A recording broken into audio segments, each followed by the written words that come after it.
This is Football at 4. Nick has done a phenomenal job, just as we expected when we hired him. Incredible leader, attention to detail, love of football, incredibly passionate, able to connect with everyone in the organization, the players, his coaches. That was owner Jeffrey Lurie last night at the opening media night. Nick Sirianni. A lot of compliments about the job he has done for the man who hired him. But it's interesting, as Geoff Mosher from Football at 4, from the Inside the Birds podcast, InsideTheBirds.com, joins us. This organization has now gotten to 3 Super Bowls in less than 10 years with 2 different head coaches. How much of it is the top-down philosophy? Geoff Mosher, welcome in. How you doing today?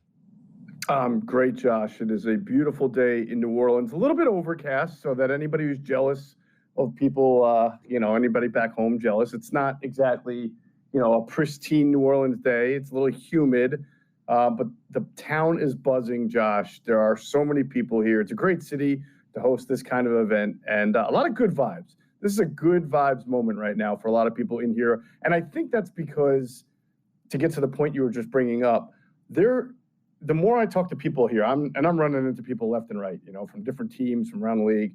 And there's just a genuine excitement about 2 organizations facing each other that have been building up to this moment, right? I mean, the Chiefs are always, obviously in this game for a lot. They played the Eagles 2 years ago. The Eagles were thinking they'd be back last year. Had a collapse. It looked like they were on their way at 10-1. Then they had a collapse. Then they rebuilt what they needed to rebuild. And now they're both back in this game. And I think people generally get excited about these type of Super Bowls where you see rematches or the same teams going against each other. And the fact that this is not sort of neither of these teams are fluke teams. Sometimes you wind up, I don't want to call the Tampa Bay a couple of years ago fluke, but obviously Tom Brady just went there and things came together, and then that was it for Tampa Bay in the Super Bowl. But there is some real genuine excitement because, to your point, these teams are built very similarly. And the coach matters, of course. Andy Reid matters, and Nick Sirianni has done a great job. But it's really about the core philosophies that both teams have of how to build a Super Bowl contender. Yes, you want a franchise quarterback. That's obvious. Every team has gotten that. But I do think the Chiefs and the Eagles do such a great job of paying attention to how to win in the trenches better than other teams. And when we talk about this game, when you take the quarterbacks out of it, you're really talking about the trenches and who's going to win those matchups. Well, you mentioned the trenches. The trenches were built by the guys in the front office, right? So, I think one of the biggest blessings in disguise for the Eagles, Geoff, is the fact that if this game was played last Sunday, I don't know how Dickerson and Juergens would have been. Whereas now you've got all this extra time for both those guys to recover. Dickerson was cracking jokes last night. Juergens says he's good to go. I got to think that this time off has benefited the Eagles' O-line a lot. You would think so. Some injuries, obviously time helps. Some time just, you need more than time. You might need a postseason, surgery or just a postseason rehab schedule. Like, right. For example, Cam Juergens, yes, the time helps. But when you have a back injury and you're an offensive lineman, usually in that case, you're devoting some rehab time, maybe strengthening the muscles in the back. And so we'll see what happens with him there. But of course, yeah, obviously, if there wasn't a game in between the conference championship and the Super Bowl, you'd be really concerned about how Landon Dickerson and Cam Juergens would be playing. They'd play because they're just going to play, but you'd be concerned about how effective they could be. And we still will on Sunday, but at least it's with more time.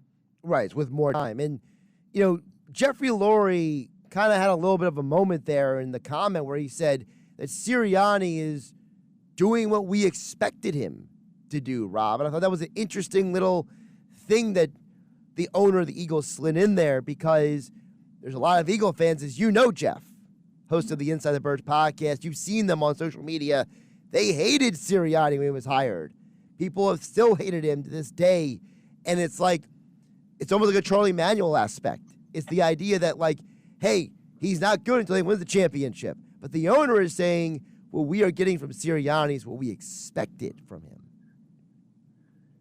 Yes, and they did. You know, I think ownership is very well aware that while Nick Sirianni has some really important traits that they saw in him when they hired him, you know, the connectivity that we talk about, they're also well aware that they've handed him really good 53-man rosters ever since he took over. Maybe not year one, but at least even in year one, he was handed good trenches, and that's a great foundation. It's a great building block.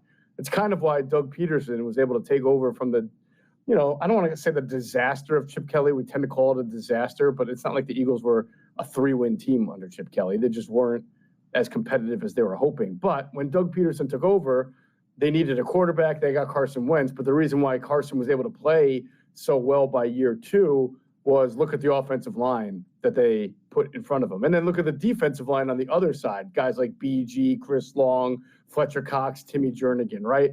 That they got from Baltimore and some other guys. So it's always, ownership is aware that they've given Nick Sirianni what they deem to be the foundation and the blueprint for success. And they put it in his hands and said, now make it successful. And he has, and to his credit, Josh, it's really hard. You know, it's hard not to get tripped up every once in a while and lose to, you know, teams that aren't better than you. And the Eagles will do that every once in a while. So, you know, that happens. But for the most part, it's hard to argue with the results. Geoff, when you talk about the results, obviously part of the results 2 years ago wasn't just the loss, it was how they lost, right? It was the optics of the fact that you had a lead and then you let it go.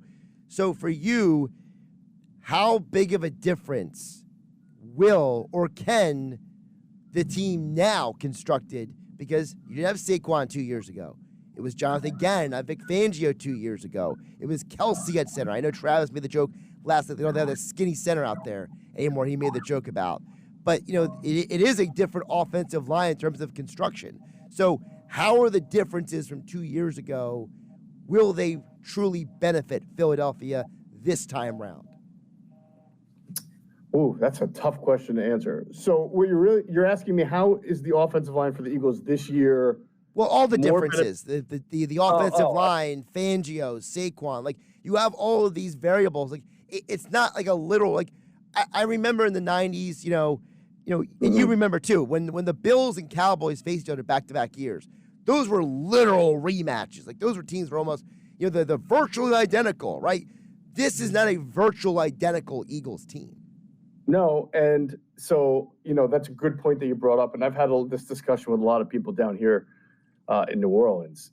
It's a little, I think it's almost like some people look at it like the Eagles are a way better team than 2 years ago because they have SaquonBarkley and the number one defense, whereas the Chiefs are the same. But the Chiefs are not the same. I mean, the two guys who scored touchdowns in the second half for the Chiefs 2 years ago were Kadarius Toney and Sky Moore, right? No, those guys are not, I mean, they're not even on the team.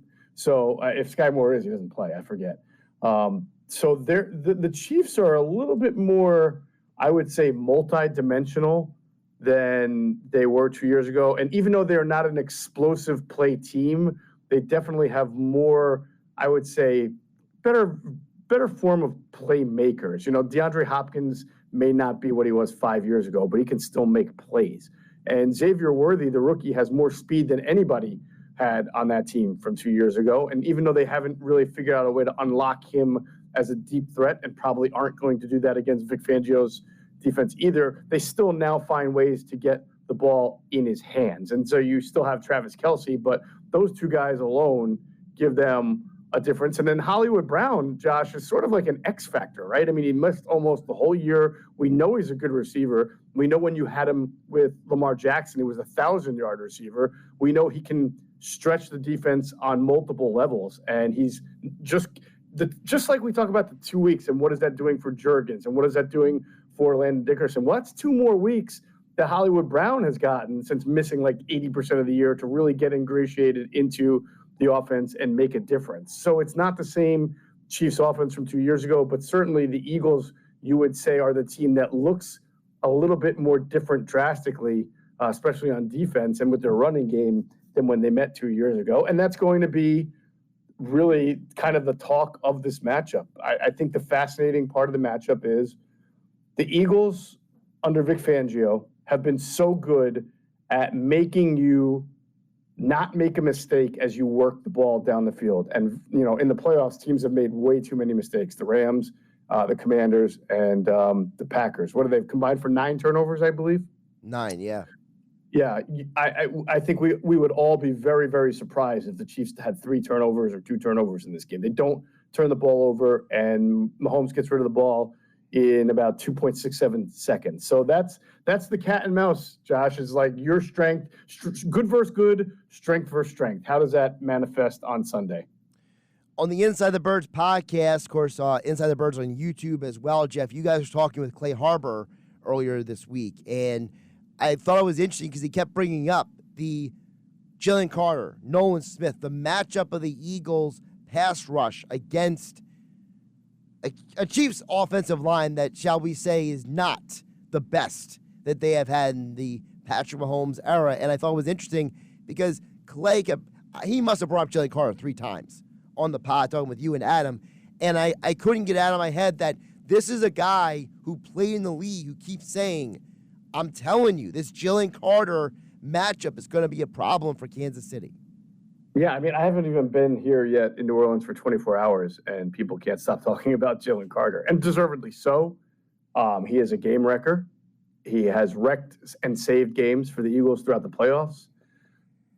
I will say, I think Chris Jones has sort of become one of the most underrated and under-discussed superstars in the league, and it certainly feels like that's following suit here in New Orleans, because that guy, maybe JalenCarter is playing on a higher level right now, but that guy has put a nice Hall of Fame career together, and he really is one of the best players in the league. But there's no doubt when you talk about a matchup standpoint, the Eagles will feel pretty comfortable that, yeah, they know that Chris Jones is going to make plays, but they're gonna be able to put, Dickerson if he's healthy, or Becton, like they feel comfortable that they'll be able to. He's not going to completely wreck the game.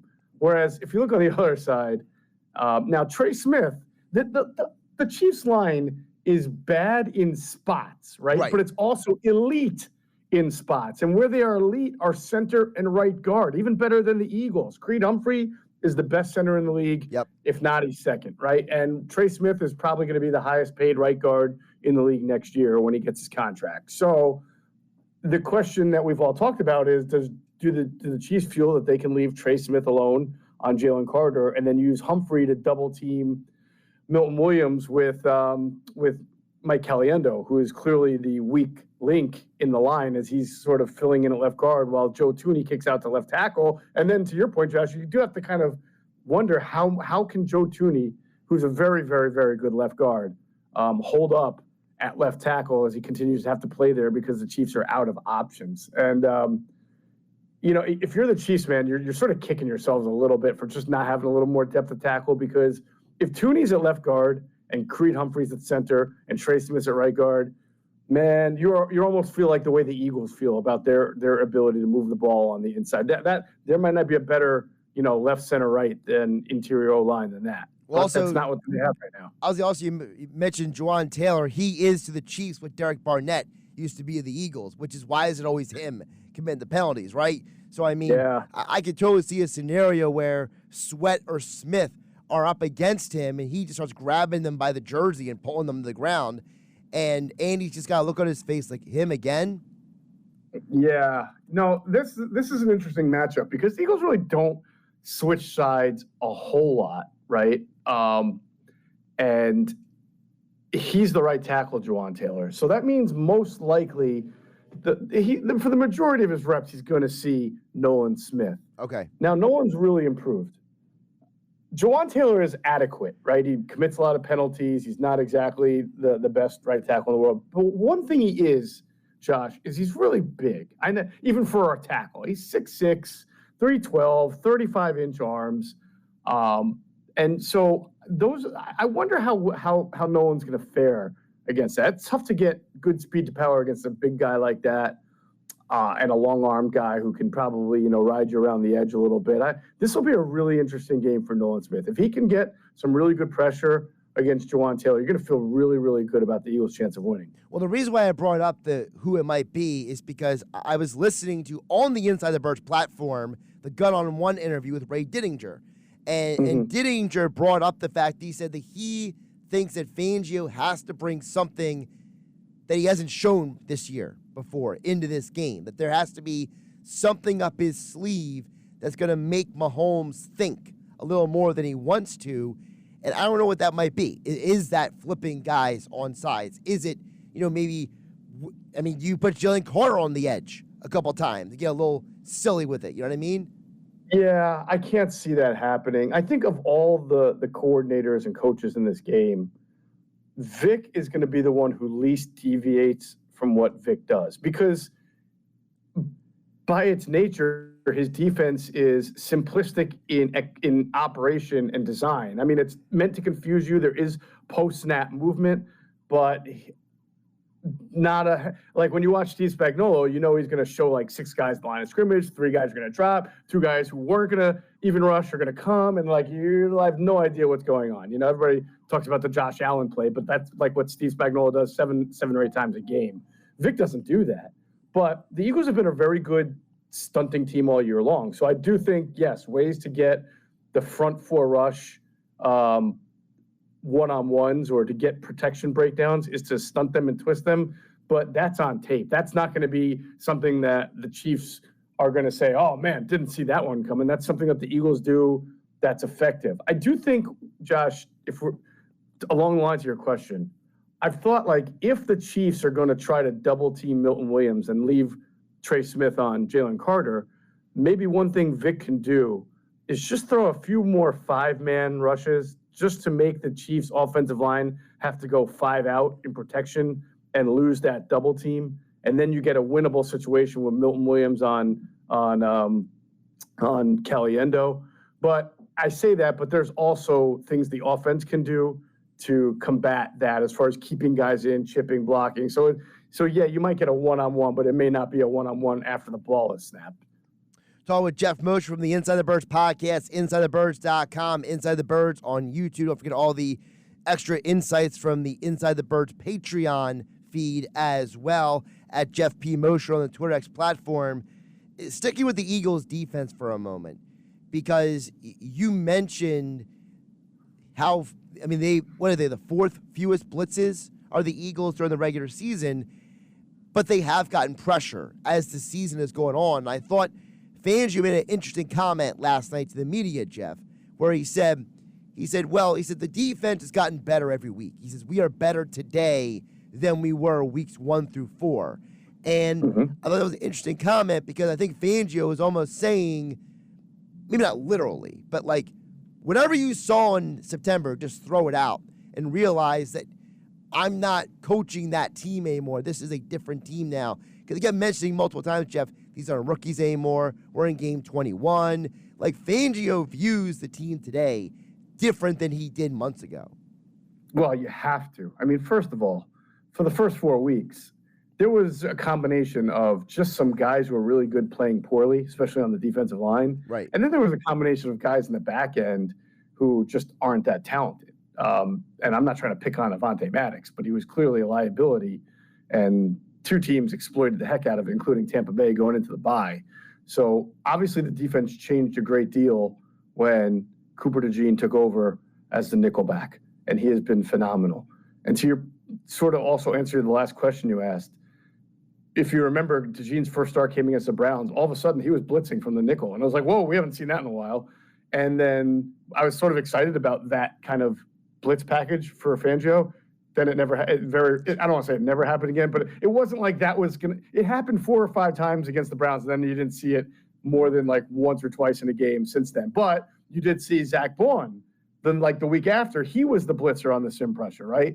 And then as the season went on, yes, Vic changed things. And then you started to see Zach Bond then against teams that want to run out of a like 11 personnel, like they want to spread you out but run. Then you would see Bond go from stack to edge, and they would create like a 5-1 look. So yeah, Vic has done things differently to A, adjust to the opponent, but B, to also show different looks. And now maybe it's Oren Burks on Sunday, to your point. What does he do different? Maybe Burks is is the guy who's going to be the fifth man in a 5-man rush, as opposed to DeGene, or as opposed to Vaughn, or maybe for the first time all year he blitzes a safety, which he almost never does, or a nickel, or an outside corner, which he almost never does. But just one or two, just to say, hey, I'm going to give you something you haven't seen before. Maybe that's what he does.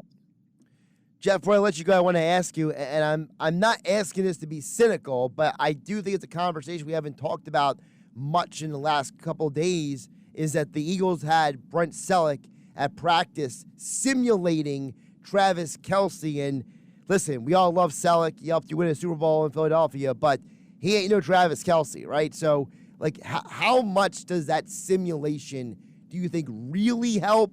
Or do you think that's just the Eagles just trying to do, it almost reminds me of, remember back in the day, people would bring in quarterbacks to simulate Michael Vick with the Falcons. Mm-hmm. And it's like, yeah, but he ain't Michael Vick, so it's like, I'm not saying it's apples to apples, but I'm just wondering, how much do you think that actually is going to matter in the long run?